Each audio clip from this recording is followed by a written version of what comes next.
Good morning everyone. This is Anisha Hatle from TYBAMMC of Bansanga's SM College of Science, Commerce and Management Studies.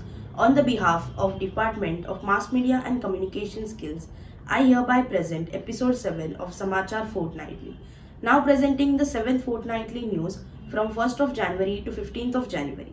We celebrated Global Family Day on 1st January, World Day of War Orphans on 6th, African National Congress Foundation Day on 8th, Non-Resident Indian or Pravasi Bharatiya Divas on January 9th, World Hindi Day on 10th January, Death Anniversary of Lal Bahadur Shastri on 11th, National Youth Day on 12th, Lohri on 13th, Makar Sankranti on 14th and Indian Army Day on 15th of January.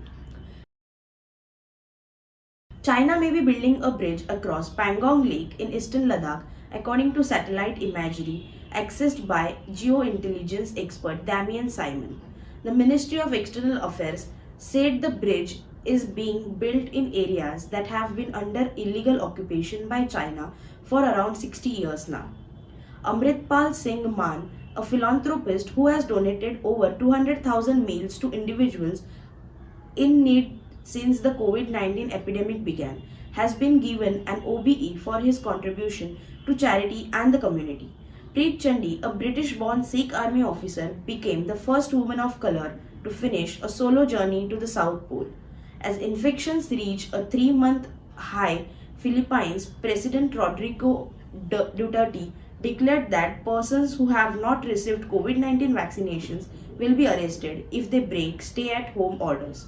Pakistan has approved the nomination of Justice Aisha Malik, the first female Supreme Court judge in the Muslim majority country's history. On the first ever working Friday in the United Arab Emirates, employees and school children juggled work and study with weekly Muslim prayers as the Gulf country formally shifted to a Saturday-Sunday weekend. In the United Arab Emirates, which has historically celebrated a Thursday-Friday weekend until 2006, the weekly day of prayer has always been a free day. After Rani Lakshmibai, the Uttar Pradesh government renamed Jhansi railway station Veerganga Lakshmibai railway station. The Chhattisgarh police have detained a Hindu religious leader Nathuram Godse from Maharashtra who insulted Mahatma Gandhi and held his killer in Madhya Pradesh Khajuraho. The Mumbai Press Club has named Danish Siddiqui, a photojournalist who died while on duty in Afghanistan, as a Journalist of the Year for 2020. In a virtual event, Chief Justice of India N.V. Ramanna delivered the annual Red Ink Awards for Excellence in Journalism organized by the Mumbai Press Club. Himanta Biswa Sarma, the Chief Minister of Assam, spent New Year's Eve patrolling the streets of Guwahati to prevent drunk driving. Cheetahs are on their way back to India after going extinct in 1952. The center has initiated an action plan that will see 50 of these large animals imported in the next 5 years. According to an article for the Foreign Contribution Regulation Act website, Mother Teresa's Missionaries of Charities FCRA license was reinstated 2 weeks after the Home Ministry refused to renew the organization's request, citing adverse input. Around 100 persons at the Kashi Vishwanath Dham in Prime Minister Narendra Modi's constituency of Varanasi, including priests, security guards, and sanitation staff, have received a present from their Lok Sabha MP. MHA calls on governments to protect transgender people's right in prisons. The Union Home Ministry said in a statement to the Chief Secretaries of all states and union territories that the Transgender Persons Protection of Rights Act 2019 allows for the acknowledgement of transgender people's identities, prohibition of discrimination, and government welfare measures. Appropriate arrangements for providing suitable accommodation and facilities in accordance with their gender identity may be made in prisons, it stated.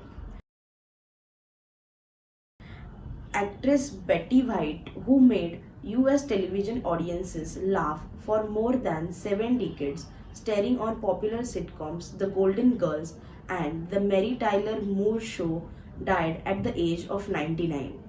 MJ Rodriguez The star of Pose just made history as the first transgender actress to win a Golden Globe at the 79th Golden Globe Awards. She won Best Television Actress for her role in the Netflix series Pose. Sidney Poitier, Hollywood's first big black movie star, died at the age of 94 after a string of revolutionary performances in the 1950s and 1960s. Bob Saget, the American comedian who made millions of people laugh as the star of Full House on television in the 1980s and 1990s, was discovered dead in a Florida hotel room. Food aggregators such as Swiggy and Zomato will be required to collect and deposit GST at a rate of 5%, broadening the tax base by making food suppliers who are now outside the GST threshold subject to GST when provided through these online platforms. Apple Inc. stock market value temporarily surpassed $3 trillion, breaking yet another milestone and demonstrating how the epidemic has accelerated big tech's decades-long climb.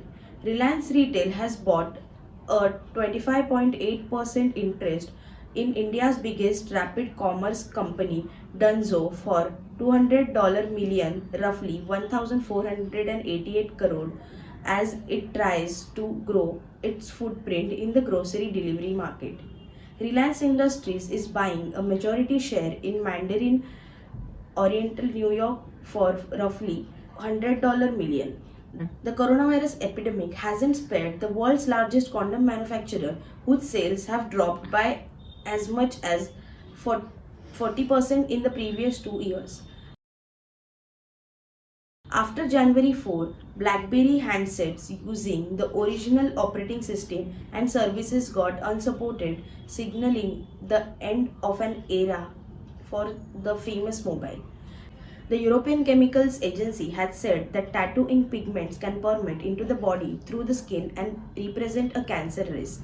The star was 10 times more massive than the sun when it burst, according to experts.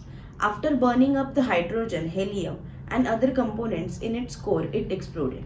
A heart from a genetically modified pig has been successfully placed in 57-year-old man, a medical record that might one day help alleviate the chronic scarcity of organ donors. Vodafone Idea, a cellular phone provider, said that the government will hold roughly 35.8% of the company. Novak Djokovic, the world number one tennis player, won a surprise win over the Australian government, reversing the rejection of his visa on COVID-19 health grounds and ending his imprisonment. The Tata Group is scheduled to take over as the Indian Premier League's title sponsor from Chinese smartphone company Vivo.